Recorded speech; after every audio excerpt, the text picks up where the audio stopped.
जब इसके रिजल्ट्स आ जाएंगे तो उसके बाद हिमाचल में राजनीतिक भूचाल आएगा? मैं समझता हूँ जितनी स्टेटमेंट जयराम जी दे रहे हो भूचाल उनके लिए जा रहा है। 2021 से लेके जब आपके उपचुनाव हुए थे उस वक्त भी बड़ी बड़ी बातें भारतीय जनता पार्टी के नेताओं ने कही थी, सरकार उनकी थी, इन्होंने पार्लियामेंट की सीट भी हारी। चलो ये अलग विषय कि वर्तमान में क्योंकि ये मोदी जी के नाम पर इनको वोट पड़े हैं, लेकिन अगर आप 21 की बात करेंगे जब जयराम जी मुख्यमंत्री थे तीनों आपकी स्टेट के बाई इलेक्शन हारे, चाहे वो मंडी पार्लियामेंट्री कॉन्स्टिट्यूंसी की बात थी। 22 में हर तरह से इन्हें पूरा एक तरह का प्रेस्टीज बना दी थी, पूरे राष्ट्र की ताकत भारतीय जनता पार्टी ने हिमाचल में लगाई, लेकिन फिर भी यहाँ पर अच्छे बहुमत के साथ 40 सीटें कांग्रेस पार्टी को दी और कांग्रेस पार्टी की जीत हुई और अच्छे तरीके से हमारी सरकार सुखविंदर सिंह सुक्खू जी की सरकार कार्य कर रही है, जो उनको बच नहीं रहा। और ऑपरेशन लोटस करके इन्होंने हमारी चुनी हुई सरकार को स्थिर करने का प्रयास किया और वो भी हिमाचल में देवभूमि आकर फेल हुआ। जो उनका क्रम दक्षिण के कर्नाटका से प्रारंभ हुआ था, चाहे वो मध्य प्रदेश था, गोवा था, मणिपुर था, आपके बिहार था, वहाँ पर भी नीतीश कुमार जी ने हमारे लाइन्स इलेक्शन लड़ा, बाद में उनने अपना, मैं समझता हूँ, लाइन्स पार्टनर बदल दिए। हर जगह इनका प्रयास सफल हुआ है, लेकिन जैसे मैंने पहले कहा है देवभूमि है, न्याय मिलता है। राष्ट्रीय मुद्दे से संबंधित आपके पार्लियामेंट के इलेक्शन हुए जहाँ उनको जीत हुई है, लेकिन जहाँ विधानसभा जो हमारा 34 का बहुमत रह गया था इस हॉर्स ट्रेडिंग के बाद, वो बढ़कर आज 38 हो चुका है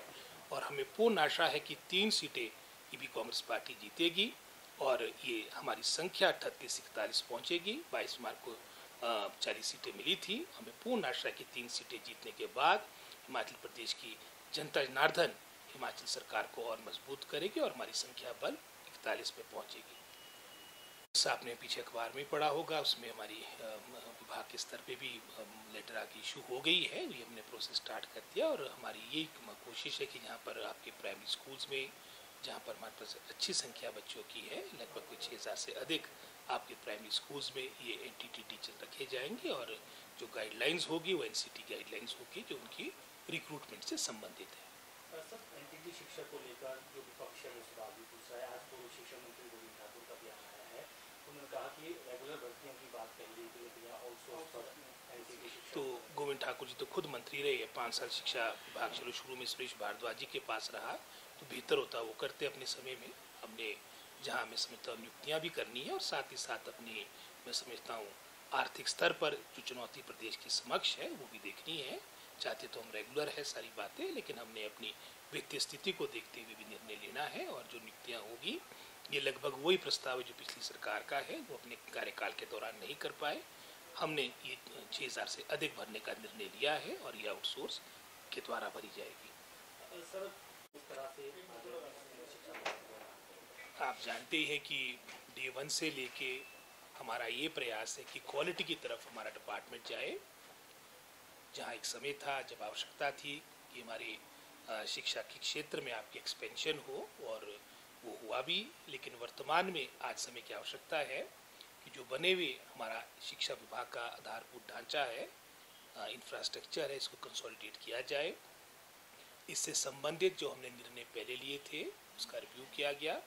और भविष्य में क्या किया जा सकता है इस और भी विस्तार से चर्चा हुई और ये रूटीन बैठक थी, क्योंकि आप जानते पहले इलेक्शन का दौर रहा, बीच में मैं भी नहीं था और अभी भी वर्तमान में हमारे 3 जगह आपके उपचुनाव हैं, तो ये सारी बातों को लेकर और भविष्य में कौन कौन से हमारे मैटर्स कैबिनेट में जाने हैं, ये विभाग ने अपने स्तर पे करने हैं, इस पर विस्तार से चर्चा हुई। सर, जो भर्तियां अभी हो रही है शिक्षा विभाग में, उसको लेकर क्या को 2000 अगर हम 22 के अंत की बात करेंगे, एक बहुत बड़ा गैप, क्योंकि हज़ारों की संख्या में आपके टीचर्स के पद खाली थे। इन टोटल लगभग कोई 22 के अंत तक, जब तक मतलब मैं समझता हूँ भाजपा सरकार रही है, कोई 15,000 से अधिक आपके पद रिक्त थे। मैं भारी हूँ माननीय मुख्यमंत्री का, जिन्होंने हमारे को लगभग 6000 से अधिक पद की स्वीकृति अपने पहले वर्ष में दी, जिसमें से लगभग कोई 2200 से अधिक हमारी बैच वाइज की रिक्रूटमेंट फाइनल स्टेज पे पहुंच चुकी है और जिसमें आपकी रिजल्ट्स भी मैं समझता हूँ टीजीटी के तो डिक्लेयर भी हो गए हैं और जेबीटी के जो हमारे शेष रहे हैं ये भी मैं समझता हूँ विदिन अ डे और 2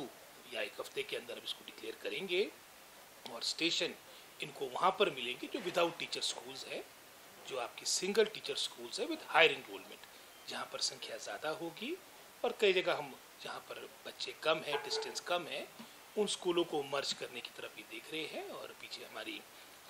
मीटिंग भी थी फाइनेंस कमीशन की, वहाँ पर भी बात चर्चा के दौरान ये बात उठी है कि आज समय आ चुकी है कि हम अपने डिपार्टमेंट को, अपने हमें समझता हूँ विभागीय ढांचे को कंसोलिडेट करें, ताकि सही मायने में जो एक अच्छी शिक्षा का एक मैं समझता हूँ सोच है सरकार की, वो हमारी ज़मीनी स्तर पे उतरे।